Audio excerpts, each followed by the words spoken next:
योगेश्वर हुए हैं, एक भगवान शंकर और एक भगवान श्री कृष्ण, और तीसरा योग योगेश्वर नहीं हुआ।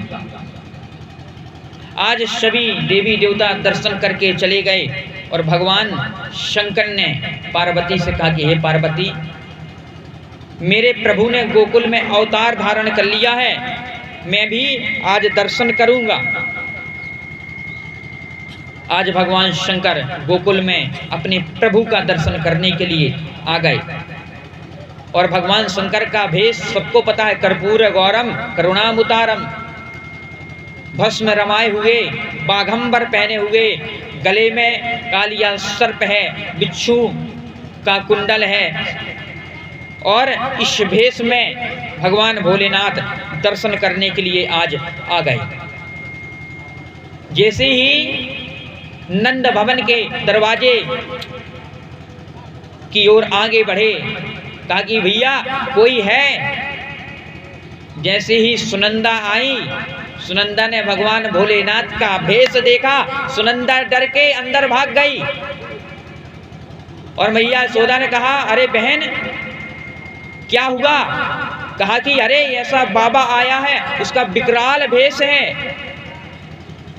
कैसा भेष है? हाथ में कमंडल है, गले में सर्प है, बाघंबर पहने हुए हैं, भस्म रवाए हुए हैं।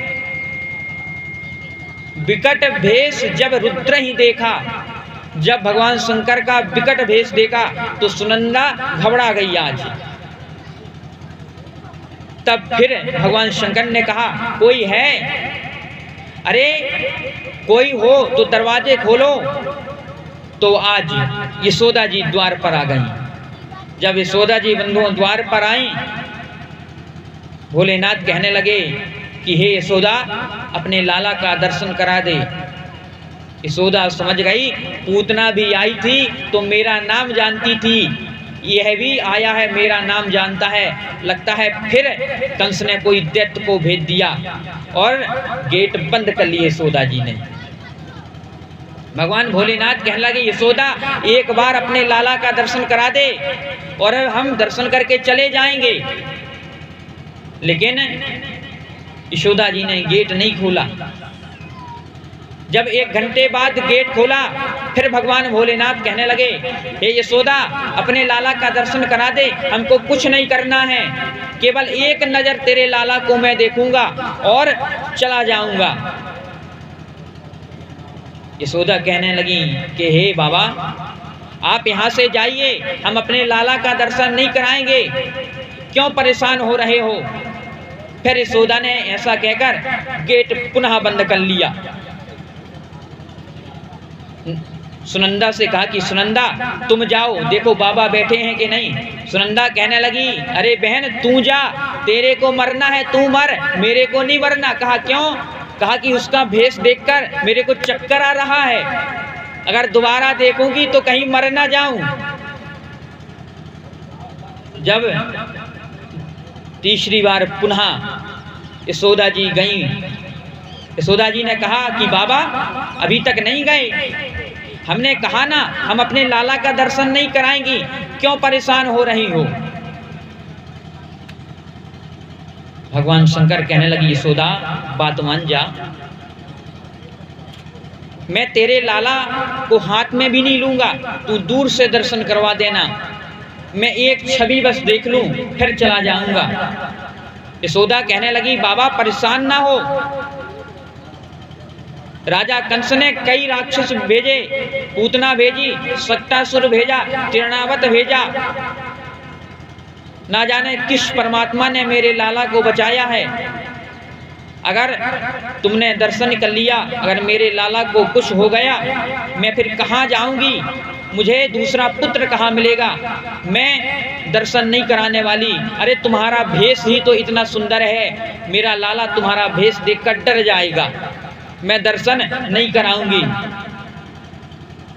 भगवान भोलेनाथ ने एक बार और समझाया कि हे यशोदा मान जा। यशोदा कहने लगी, बाबा जी तुम हमें अपनी बातों पर फंसाना चाहते हो, हम तुम्हारी बात नहीं मानेंगी, अपने लाला का दर्शन नहीं कराने वाली। 2 बार कह दिया है ना, जाओ हमारे यहाँ से चले जाओ, और जिस पुत्र का दर्शन करना हो उस पुत्र का दर्शन कर लेना, और फिर गेट बंद कर लिया। अब भोलेनाथ ने कहा, बड़ी विचित्र बात है, कितनी बार समझाया लेकिन यह यशोदा मान नहीं रही है। भोलेनाथ ने कहा, एक प्रयास और करें। जैसे ही भोलेनाथ पुनः बैठ गए, यशोदा ने सोचा देखें अब बाबा गए हैं कि अभी तक बैठे हैं ढीठ बने। जब देखा फिर शंकर जी वहीं पर थे। यशोदा कहने लगी, बाबा अभी नहीं गए आप? अरे मैंने कहा ना नहीं कराऊंगी दर्शन, क्यों परेशान हो रहे हो? भगवान भोलेनाथ को आज क्रोध आ गया। भगवान भोलेनाथ कहने लगे, यशोदा क्यों दर्शन नहीं कराएगी? अगर मैं चाह लूं तो दर्शन अभी कर लूंगा, जब तक मैं ना चाहूं तू अपने पुत्र को कहीं नहीं ले जा सकती है। हे यशोदा, मैं एक पल में तेरे लाला का दर्शन कर सकता हूं। जब ऐसा कहा, यशोदा जी कहने लगी कि हे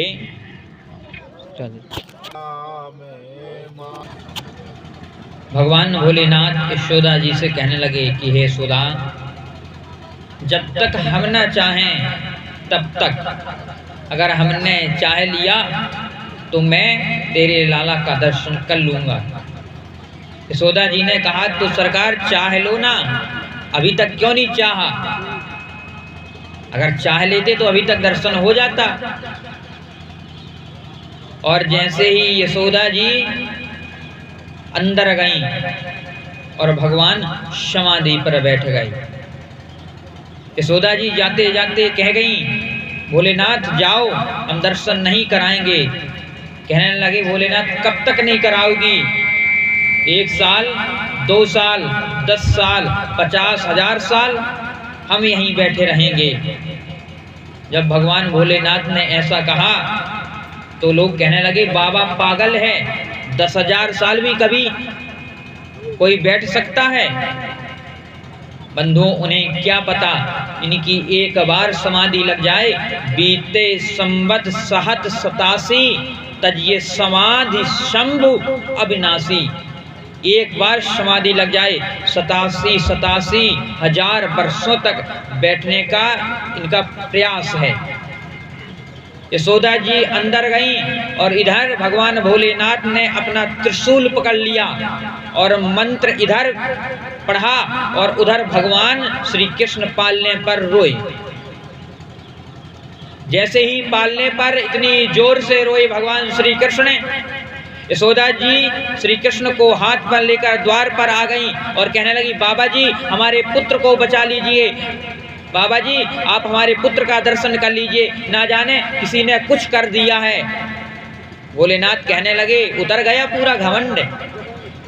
कहा था ना, जब तक हम ना चाहें तब तक हम अपने पुत्र का दर्शन नहीं कराएंगे। अब कहाँ है यशोदा घमंड? कहा, बाबा जी जितना दर्शन करना था दर्शन कर लो आप, लेकिन हमारे लाला को ठीक कर दो। जैसे ही भगवान भोलेनाथ ने लाला को हाथ पर लिया, भगवान भोलेनाथ ने लाला को प्रणाम कर दिया और कहने लगे, धन्य है कन्हैया, हम कैलाश पर्वत से यहाँ तक आ गए और तुम 2 कदम अंदर से बाहर तक नहीं आ सके, इतना घमंड आ गया। कन्हैया कहने लगे, हे बाबा आप तो जानते हैं हम बालक रूप में हैं, नहीं तो हम क्यों न आते? आप दरवाजे पर खड़े हैं और हम न आते, ऐसे कैसे हो सकता है? भगवान भोलेनाथ ने प्रणाम कर लिया और कहा कि हे माता, तेरे लाला को किसी ने कुछ कर दिया है, तुम 4 चौराहों की माटी लेकर आ और बल्ला की राख लेकर आ और 4 प्रकार के सरसों लेकर आ, तभी तेरा लाला ठीक होएगा। और मैया 4 चौराहों की माटी लेने के लिए आज चल दी। 4 चौराहों में गई, आधे घंटा बीत गया। भगवान भोलेनाथ ने जटा पीछे करी और साष्टांग प्रणाम योगी योगेश्वर श्री कृष्ण के चरणों पर आज किया। जैसे ही प्रणाम किया, भगवान श्री कृष्ण कहने लगे, धन्य है भोलेनाथ, जिनका दर्शन करने के लिए ब्रह्मादिक देवता भी तरसते हैं, आज वह योग योगेश्वर हमारा दर्शन करने के लिए आया है। भोलेनाथ कहने लगे, हम तो आ गए हैं, लेकिन आप तो आए तक नहीं थे। भोलेनाथ ने प्रणाम किया, इतने में मैया यशोदा आ गई। आज जैसे ही मैया यशोदा आ गई, हे संत जी, हे भोलेनाथ, यह माटी, यह राई, यह बल्ला की राख है, हमारे लाला को ठीक कर दो। शंकर जी ने कहा कि हे मैया यशोदा, एक मंत्र लास्ट बचा हुआ था, मैंने सोचा इसका भी प्रयोग कर लिया जाए, शायद तेरा लाला ठीक हो जाए। मैंने उस मंत्र का उपयोग किया और तेरा लाला ठीक हो गया। मैया यह राख फेंक दे, यह माटी फेंक दे। और ऐसा कहा, मैया ने लाला को हाथ पर लिया और भगवान भोलेनाथ कैलाश पर्वत की ओर चल दिए। बोले सच्चिदानंद भगवान की।